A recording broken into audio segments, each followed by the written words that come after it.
entrando no ar mais um pós-jogo dele, do gigantesco, do enorme, do intrépido da colina 2. Fortaleza, o Lion aí do Ceará, 0. Na zona do rádio, 2-0 Vascão, partidaça do Vasco, gostei muito. E já vou meter spoiler de cara, hein? O Paiva é meu treinador. Já venho falando isso aqui há alguns dias e reitero, não porque ganhou hoje, porque eu já vinha falando isso antes, tá?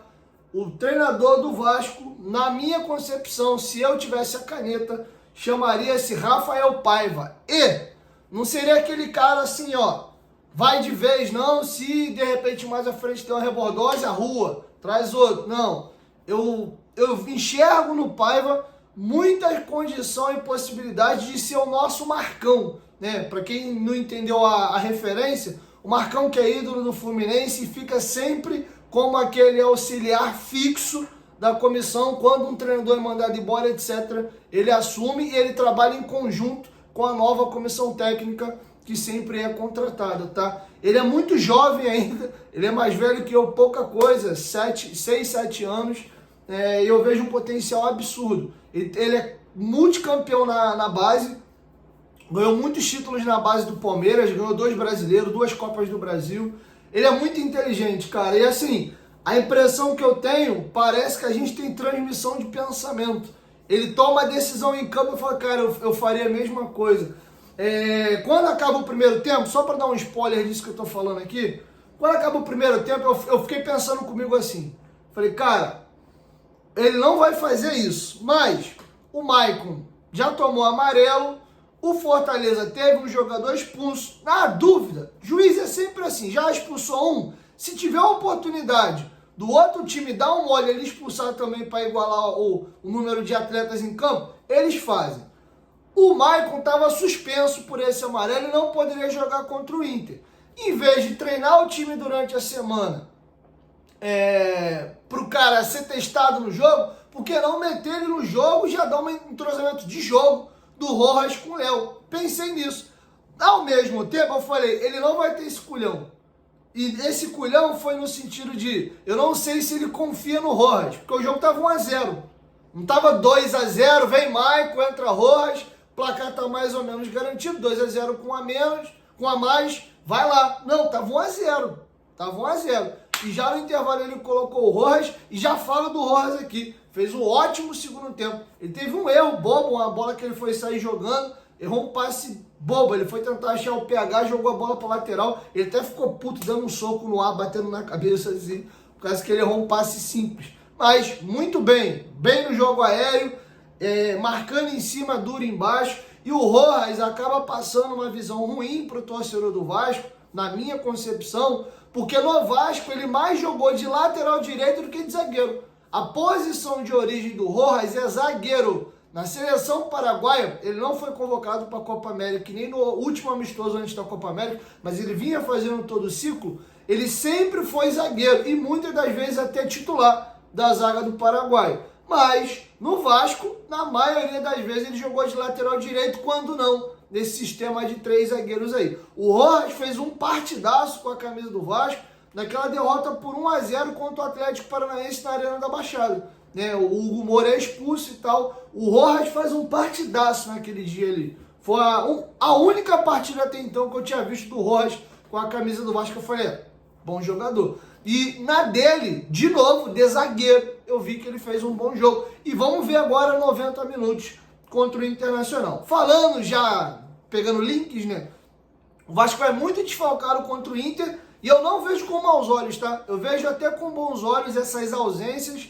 Vou explicar por quê. O próximo duelo é contra o Corinthians em São Januário. Tem um tabu de 14 anos que a gente não sabe quem vencer o Corinthians, nem em casa nem fora. E esse é o jogo do nosso campeonato. É confronto direto. Esse jogo o Vasco precisa vencer. É o ponto que lá na frente, se a gente desperdiçar, pode fazer falta. O jogo do Inter, gostando a gente ou não, numa tabelinha programada, você já conta como derrota esse jogo, um empatezinho. Se viu a vitória, levanta a mão pro céu, agradece, é aquele pontaço mesmo, assim, né, com P de ponto maiúsculo, né, com letras garrafais, mas normalmente é um adversário que você dificilmente contabiliza que vai pontuar fora de casa, tá? Então eu nem vejo com maus olhos não, e vai ser uma oportunidade também da gente ver alguns jogadores. Dito isso, vamos voltar para falar mais do primeiro tempo da partida.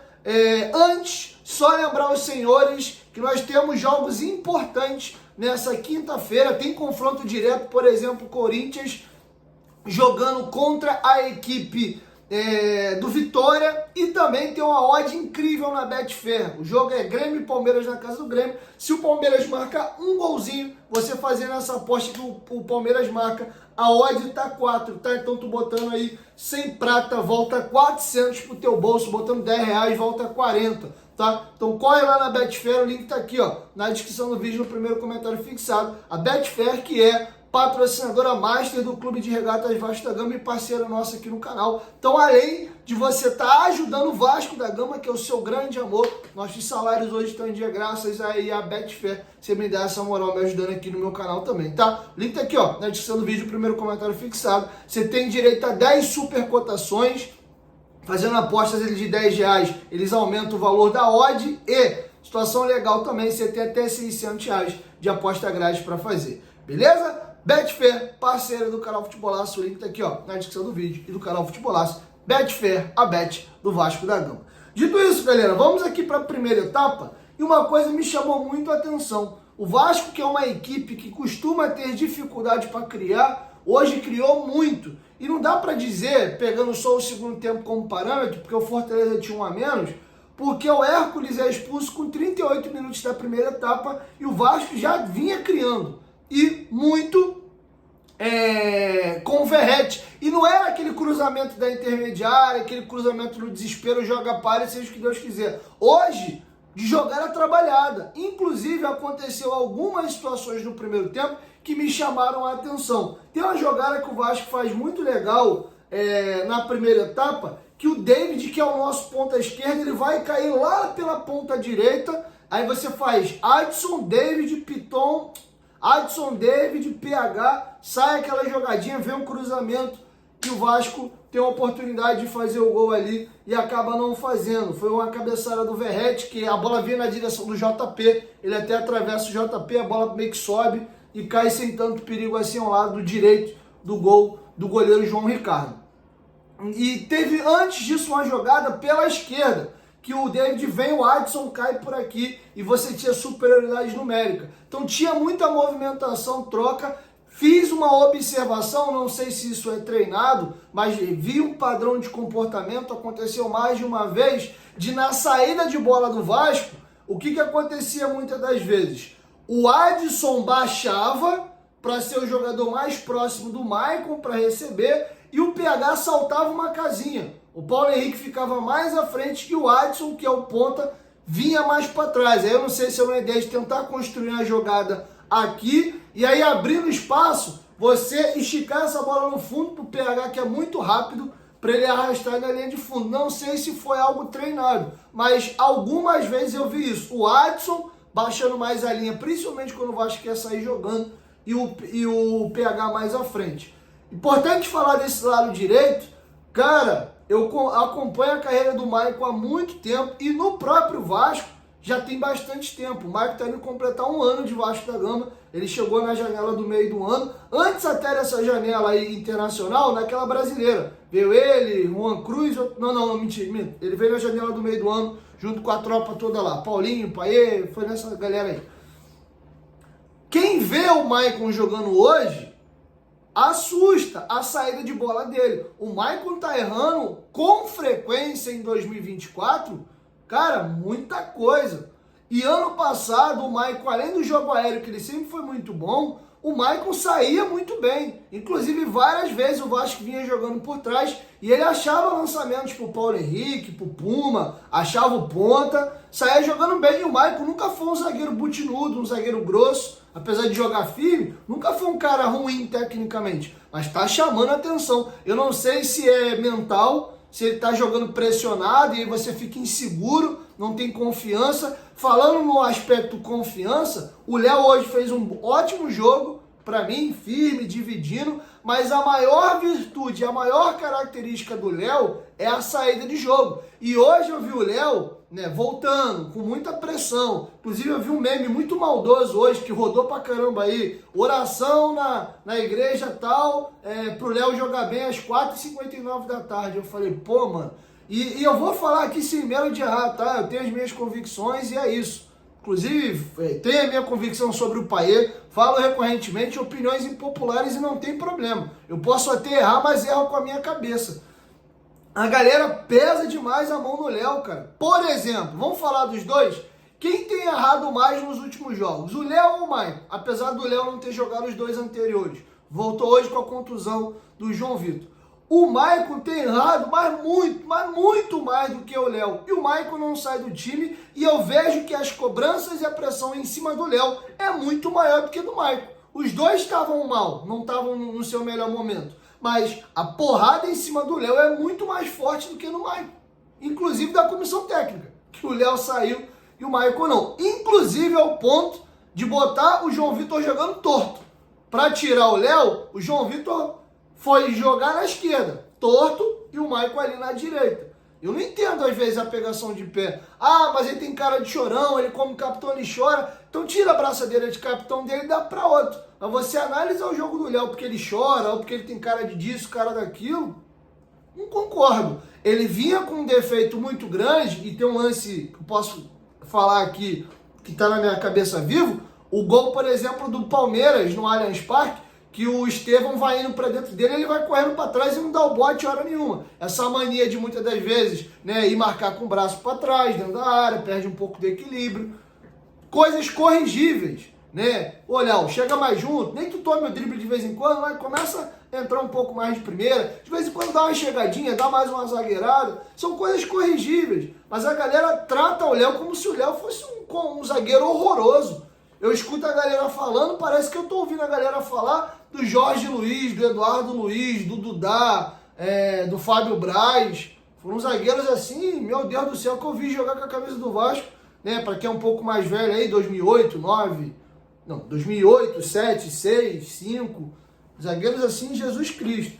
Mas enfim, me chamou a atenção no primeiro tempo a quantidade de passe bobo que o Maicon errava, entendeu? Mas enfim, tá feito esse registro. Outra questão que eu queria comentar também foi a quantidade de vezes que a bola chegou limpa, em ótimas condições, para o Piton efetuar o cruzamento. E eu anotei aqui, ó, no primeiro tempo, o Verratti cabeceou muito. Ele cabeceou com 3, cabeceou com 8, cabeceou com 17, cabeceou com 25, cabeceou com 31. Essa do 31 é aquela dobradinha que eu falei que o David caiu lá pela direita. E jogadas trabalhadas. Não é aquela coisa cruza da meia intermediária, sai jogando a bola na área de qualquer jeito. Não, bola trabalhada. E aí, essa bola trabalhada tem a ver também com os volantes.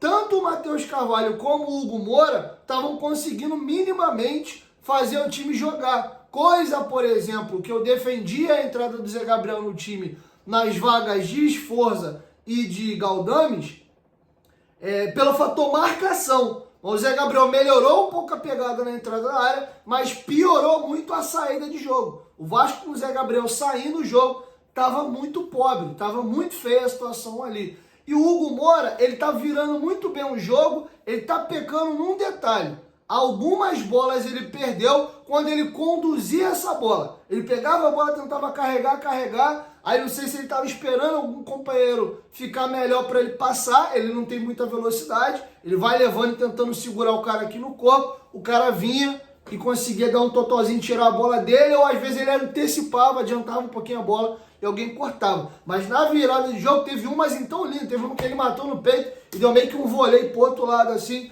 me chamou a atenção nisso. E o Matheus Carvalho, o próprio lance do primeiro gol do Vasco, é uma bola esticada pro Fortaleza, o Léo divide, a bola sobra pro Pochettino, o Pochettino vai driblar o Maicon, adianta, bate no corpo do Maicon e cai, o Adson acha o PH sustenta, faz o giro, consegue vir por dentro, o Fortaleza mosca, dá um mole absurdo e o Matheus Cocão sozinho no meio. com um clarão enorme na frente dele. Ele arrasta um pouco, acha o David, aí você vê, o Piton passa, o David segura um pouquinho, com a ultrapassagem do Piton ele corta para dentro, adianta demais a bola, não foi uma assistência, ele vai trazer, ele adianta, e a bola vem à feição. O Carvalho vem e senta-lhe uma porrada na bochecha, 1-0 Vasco. E o Matheus Carvalho, vai outro parêntese aqui, o Matheus Carvalho, eu critiquei demais ele no jogo do Juventude, e quem viu o pós-jogo lembra o que eu falei. Falei, moleque, tu é bom jogador, cara. Poxa, tá uma teta ganhar uma posição de volante no Vasco. Mas, pô, parece que, sei lá, mano, parece que o cara já acha que já ganhou na vida, que já virou. Com 21 anos, não teve base, tem a oportunidade de jogar num clube do tamanho do Vasco. E o gol do Juventude é patético o que ele faz. O cara passa, ele vem trotando, a bola espirra, né? Tem um chute, a bola bloqueia, acho que no Maicon, não lembro agora, e sobra pro rapaz que faz o gol dominar. Ele nem ameaça marcar o cara domina, ele faz meio que assim, aí o cara dá uma tijolada e faz um golaço, e ele acaba voltando depois com a chegada do Paiva. Não sei se tinha algum problema extracampo, sei lá. Mas desde a partida contra o São Paulo, e a partida dele contra o São Paulo foi assustadora. Ele roubou 11, 12 bolas, várias rebatidas. Cara, foi incrível. O jogo do Grêmio ele jogou muito, hoje ele fez o gol e jogou bem, mas está muito vivo na minha cabeça o jogo dele contra o São Paulo. Foi o melhor jogo dele pra mim com a camisa do Vasco. Inclusive eu tava matutando na minha cabeça aqui, o Matheus Carvalho, pra mim, tem muita condição de ser primeiro volante. Ele sabe marcar, ele chega junto e tem um detalhe, ele tem um bom primeiro passe. Ele não é um cara que pega a bola, vai lá na área, pisa para fazer gol. Não, mas de primeiro volante, eu acho que ele pode ser trabalhado para maturar mais, porque eu penso em algum momento fazer esse 2-3-1, esses dois homens à frente da zaga. Tô pensando em fazer com JP e Matheus Carvalho e JP. O JP não é frouxo, ele também marca, e o Cocão também. E você teria uma saída de bola limpa, com muita qualidade. E o JP não fez um mau jogo hoje, mas longe de ser o melhor JP. O JP é um jogador para jogar de frente pro jogo, de volante. Domina a bola de frente pro gol e vai pro individual, acha o companheiro, ele pisa muito na área para finalizar, ele quase meteu o gol contra o São Paulo. Hoje, de novo, tem um escanteio que a bola sobra, ele chuta, bate no cara, volta, chuta de novo e desvia, vai para escanteio, aquela bola tinha a direção do gol. Tem uma jogada que tem um cruzamento, acho que é o Verratti cabeceia e o goleiro solta. Não era nem tudo...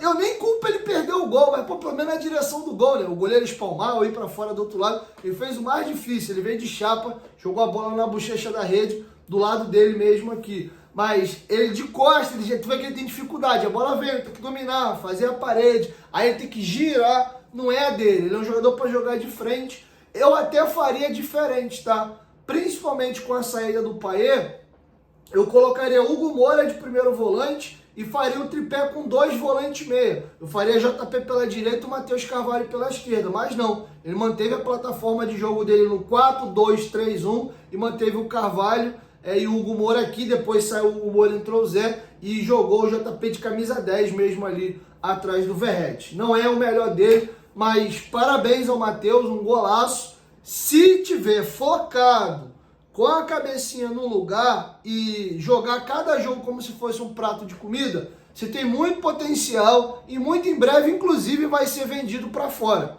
Não estou falando que é jogador de Premier League, de primeiro escalão do futebol europeu, não é isso, mas é um jogador que tem condição sim de atuar fora do país e, se não, fazer uma carreira longeva em clubes de Série A. Ele é bom jogador, ele tem apenas 21 anos de idade. É importante a gente frisar isso aqui. E ele está numa constância. Ele foi bem contra o São Paulo, ele foi bem hoje, ele não jogou contra o Botafogo, né, estava suspenso, e também fez um jogo bem ok contra a equipe do Bahia. Então tem uma regularidade de novo, não aquele pico do voou contra o Grêmio, depois cai. Aí volta contra o São Paulo voando e cai. Não, agora ele manteve uma sequência de 3 bons jogos, tá? Então parabéns ao Matheus Carvalho, que inclusive foi pai recentemente. Então parabéns ao moleque aí, seja muito feliz. Então fiz algumas observações aqui. O Vasco não oportunizava a equipe do Fortaleza criar muita coisa, tanto é que até a expulsão do Hércules eram 3 finalizações apenas do Fortaleza. Uma do Brits, né, no escanteio que o Pochettino bate, e ali o Hugo Moura é quem estava marcando individualmente o Brits. Mosca, e para nossa sorte o Brits cabeceia por cima, sem tanto perigo. O Lucero chutou uma bola de fora da área com algum perigo, né, uma bola que ele traz para dentro e chuta. A bola dá um sustinho e acabou, cara. Com 37, o Vasco, alguém erra um passe bobo, eu não vou lembrar quem agora, gera um contra-ataque, o Lucero acha o Breno Lopes. O Breno Lopes, para nossa sorte, não finaliza, né?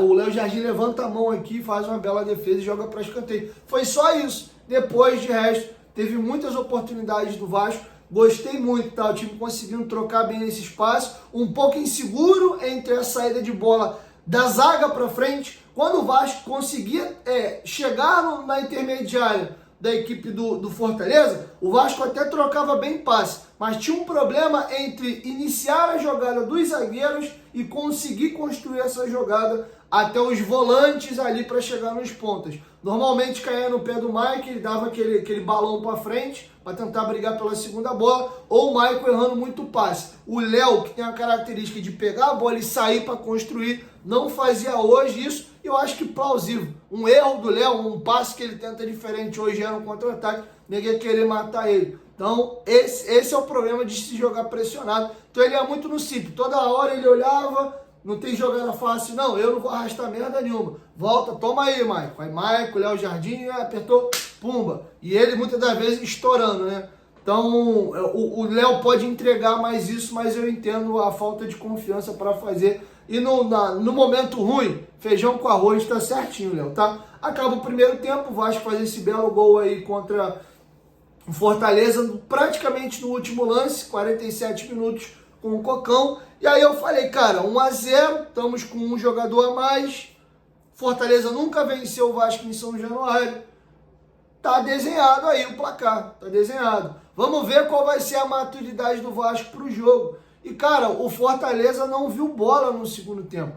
O Fortaleza, para não falar que não tentou alguma coisa, o Fortaleza tem uma melhora com a entrada do Marinho. O Marinho tentou alguma coisa. Até teve um lance que a arbitragem foi injusta. Ele dá o tapa pro fundo, o Piton faz a falta nele. O árbitro não dá, ele até fica puto, soca o chão. Pela reclamação infusiva, se o árbitro quisesse, podia até ter dado um amarelinho para ele, mas foi falta e a arbitragem não marcou. Ele bate uma falta, que o Léo Jardim faz a defesa aos 39 e tem um chute de fora da área dele sem muito perigo. Mas ele começou a dar uma canseira na zaga do Vasco ali pelo lado esquerdo, começou a incomodar um pouquinho. Mas fora isso, teve uma finalização do Pochettino de longe, com 7 minutos, o Léo Jardim até reclamou, mandou os caras ligar, porque ele recebeu solto, a sorte foi que ele finalizou mal, e essas duas finalizações do Marinho, um chute de fora sem perigo, e a falta que o Léo Jardim com tranquilidade encaixou. E o Vasco fez o 2-0 com 17 minutos, um escanteio que o Piton bate,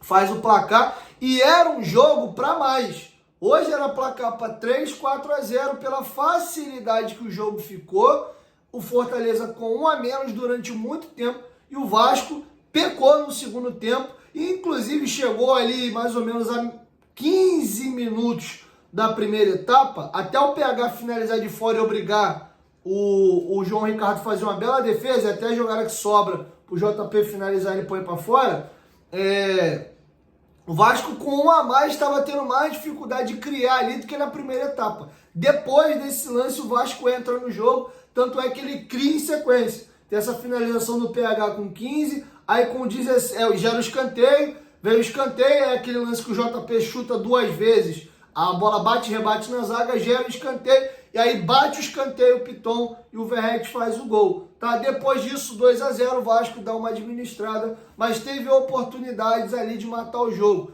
O JP faz um cruzamento belíssimo pro Eric Marcos, que poderia ter matado no peito, botar no chão e tentar finalizar, ele entra cabeceando, o goleiro até faz uma defesa ali, mas pra mim é uma jogada que o zagueiro estava longe dele. Aí eu não sei se ele não sentiu que de repente, ele, quando atacou a bola, ele se desequilibrou, ele ficou com medo de errar o domínio, e como ela veio na cabeça, tinha tempo ali para cabecear, porque ele poderia saltar, né, para o corpo subir, botar a bola no peito aqui e tentar o domínio, mas quem está em campo é o atleta. Eu também fiquei com um pouco da dúvida se ele estava tão equilibrado para dominar a bola, mas enfim, foi criada a jogada ali, com 40 o Zé Gabriel de fora. Tô fazendo confusão. O chute que obriga o goleiro a dar um rebote pro JP perder o gol foi do Zé Gabriel. Falando de Zé Gabriel, que eu tanto já pedi aqui de titular, o Zé Gabriel não vem bem hoje de novo. Ajudou na questão de brigar ali, né? Inclusive entrou fazendo falta pra cacete.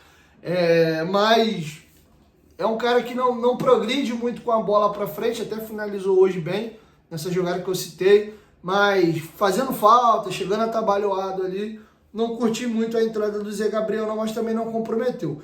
O Payet, cara, jogou 13 minutos. Gostando vocês ou não, eu tenho a minha opinião formada e vou fazê-la. O custo-benefício do Dimitri Payet é horrível.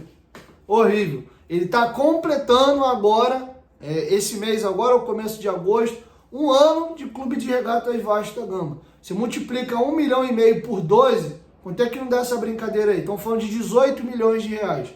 Faço a seguinte pergunta. O Payet, passados um ano, ele tem performance de alguém que merece ganhar 1,5 milhão por mês? O Payet tem jogado no Vasco com o nome. Tá tendo nessa temporada uma lesão atrás da outra. Só no Campeonato Brasileiro é a terceira. Entre os treinamentos após a eliminação do jogo do Nova Iguaçu para a estreia do Grêmio, ele tem uma lesão no joelho, aí ele fica um mês fora. Aí ele volta contra o Criciúma, inclusive não era nem para ter jogado, deu para ver que ele não, aí não é culpa dele. Ele não estava bem, ele sai até no intervalo do jogo lá, que é o jogo do 4-0, ele até perde um gol feito, embaixo do gol chuta a bola na trave e sai. Fica um tempo fora, volta. Aí ele passeia contra o Flamengo, é patética a partida que ele faz contra o Flamengo, inclusive um dos gols é culpa direto dele, a forma bizonha que ele vai marcar o Cebolinha, que faz o cruzamento pro Pedro fazer o gol de peito.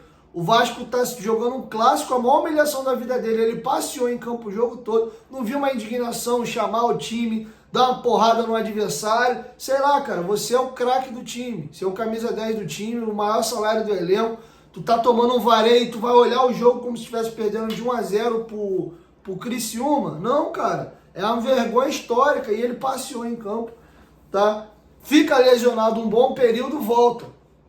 Voltou agora no jogo passado, né, jogou ali 45 minutos porque era o programado, saiu puto, chutando tudo lá e tal. Acho até que o Paiva ou a comissão técnica como um todo não conduziu da melhor maneira a situação, porque para ele ter aquela reação, a leitura que eu faço é que não comunicaram ele que ele só jogaria 45, porque seria incompreensível e patético da parte dele. Se tá combinado, ele entra sabendo que só pode 45 e ele tem aquela reação. Não acredito nisso. Até porque todas as informações que eu tenho de todo mundo que convive com o Payet, que ele é um ser humano absurdo. Educado, inteligente, de bom comportamento, ótimo. É exemplo, inclusive, dentro do elenco de postura. Tá? Então, assim, não imaginaria que ele faria aquilo daquela forma. Então, acho que houve uma má condução. Hoje volta 13 minutos, lesão de novo, agora a coxa. Para quem acha que o custo-benefício do Payet é bom, parabéns para vocês, eu não acho. Tá? Acho que vive de lampejo no Vasco, a galera fica repetindo o gol de falta contra o América, repetindo o gol contra o Fortaleza. Aí, quando ele faz uma jogada, que é aquela fatiada absurda que ele dá pro PH no jogo do Botafogo, aí o nego vai falar dessa fatiada aí até dezembro, até acabar o Brasileiro, porque nós somos uma torcida absurdamente carente, muito com uma ansiedade muito grande para ter um craque, para ter um jogador de uma prateleira alta, coisa que a gente não tem desde quando? Qual foi o último craque? Aquele cara que você fala assim, mano, esse cara era embaçado. De carreira, foi o Nenê, cara. E na última passagem agora ele já estava com a idade muito avançada. Falo ainda mais do Nenê da primeira passagem. Foi o Nenê. Não foi outro jogador assim de prateleira alta que vestiu a camisa do Vasco. Então é natural, é super normal. Entendeu? Não critico a reação no primeiro momento. Inclusive, eu apanhei muito no Twitter, fizeram um corte de uma entrevista que eu dei pro Basquete. A pergunta que me foi feita é, o Payet é caro? A pergunta não é ele é bom, ele é ruim, ele é mais ou menos, não. A pergunta é, o Payet é caro? Eu falei, sim, ele é caro. O custo-benefício dele não é bom. Ele é um jogador que vive de lampejo no Vasco resolve muito pouco e pro que ganha, acho que entrega pouco. Entendeu? Até dei um exemplo que de repente valeria ter 2 caras de 800 pau, né? 3 caras de 600 pila, né? 550 pila. O problema é que a galera automaticamente raciocina com os jogadores que o Vasco normalmente contrata com esses salários, que é um absurdo. O Rojas ganha 600 mil reais no Vasco. Aí o cara, porra, para pagar 2 Rojas, né? 2 Rojas e meio, eu prefiro o Payet. Em cima dessa lógica, faz sentido. O problema não é a minha visão não está errada. O problema é que o Rojas não deveria ganhar isso. É um absurdo é sacanagem quem fez um contrato desse. O Serginho ganha 480 mil. E não vem me falar que o mercado está inflacionado não, que até tá, mas não justifica você chegar no Serginho e oferecer isso para ele, tão pouco que foi oferecido de salário para o Rojas. Tá inflacionado, tá. Mas isso aí é má gestão e pegar um termo aí que se fala na gestão pública, né, improbidade administrativa, né? Tem um termo assim, até deixa aqui nos comentários se eu não usei o termo equivocado, mas tem um termo assim quando você faz uma gestão temerária. E o Vasco tem aí uma das maiores folhas do futebol brasileiro, com um elenco que é para brigar para não cair.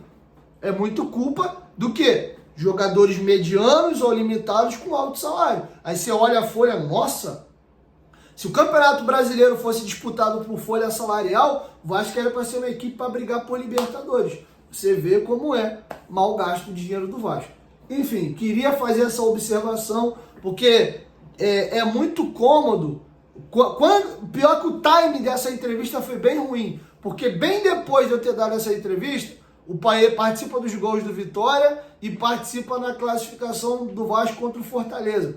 Ele é decisivo nessas 2 partidas. Aí o meu corte é bem antes desses 2 jogos. Você é um merda, você é um burro, você não entende nada, não sei o que. Aí, olha o Payet aí, papapá. Aí o que acontece? O que o Payet fez depois do jogo do Fortaleza? Pega a sequência dele de lá pra cá. Não fez mais nada. Aí daqui a pouco, outro jogo, ele volta de lesão para fazer um golaço. Mas ganha de 1-0 com o gol dele. Aí, ó, seu bosta, o gol do Payet aí. É o que eu falo, é o lampejo. Ele não consegue manter uma regularidade de atuação. O Verratti é um jogador que você pode cravar, sem medo de errar, de que ele é decisivo e que ele é importante? É, porque ele tem frequência. Além de não lesionar, ele decide sempre. Decide sempre. O Léo Jardim é um jogador que você pode cravar? É um puta de um goleiro? Pode. Porque ele salva o Vasco com frequência, apesar de ter falhado contra o Botafogo, né? E todo goleiro falha. Então tem o Lucas Piton, até atravessou uma fase, né, um pouco mais abaixo, mas a gente pode cravar, eu conto com o Lucas Piton. Ele vai ter uma fase ruim, é normal, né? Ele não é o Roberto Carlos, mas é um bom jogador, tá jogando bem de novo. O Payet é uma incógnita. A gente espera muito dele. Às vezes ele entrega alguma coisa, mas é pouco. Hoje, entre o Payet e o Estrela, eu prefiro o Estrela. É um jogador que pisa na área, finaliza, sem bola, marca, briga, incomoda o adversário. Com o Payet, a gente joga com -1 na hora de marcar. Não, mas ele não tem que marcar. É complicado, cara. Então, assim, aproveitar porque é mole ouvir as coisas que eu escuto quando eu falo do Payet, quando, por exemplo, ele faz uma jogada, não sei o quê, e participa de um lance decisivo. O tempo está passando e quem não está emocionalmente envolvido com o francês e analisa friamente a situação, ele ganha X e o que ele entrega. E faz a matemática, vai ver que o custo-benefício dele é ruim. Se ele está no elenco ganhando 500 pila, tá bom, tá legal. Vai estar no elenco, vai ser titular às vezes, não vai ser titular às vezes, pode ter uma lesão ou outra, é um jogador de 37 anos. Legal, justo, eu não sou eu não sou a favor da saída dele do time, tá? Eu sou absurdamente contra ele ganhar 1,5 milhão no Vasco. Jogador no futebol brasileiro que ganha isso tem que decidir com frequência. E ele nunca fez isso com a camisa do Vasco. Mesmo ano passado ele sendo importante em 2 jogos, ele era reserva 90 a 95% dos jogos. Podem me xingar aí aqui nos comentários, mas essa é a minha opinião e tomara que ele fique a temporada aí, a gente precisa de peça esse ano, o elenco é limitado, mas virando o ano que vem, principalmente já tendo o Felipe Coutinho no elenco e o Estrela pedindo espaço, precisando se desenvolver, o Payet com mais 6 meses de contrato, Jimmy, quer renovar até dezembro e reduzir teu salário pela metade? Tamo junto. Não quer não, irmão? PT, tamo junto, saudação, obrigado, valeu? E aí tu abre um espaço na folha, que o custo-benefício é ruim, tá? Tomara que ele volte de lesão, faça 15 gols, dê 180 assistências, porque eu não quero ser o dono da razão, eu quero ser feliz, e ser feliz depende de vitórias do Vasco. Que ele seja o melhor jogador do Campeonato Brasileiro quando voltar, torço por isso, mas eu tô analisando o que ele tem feito até aqui, e o custo-benefício dele não é bom, valeu? Tamo junto.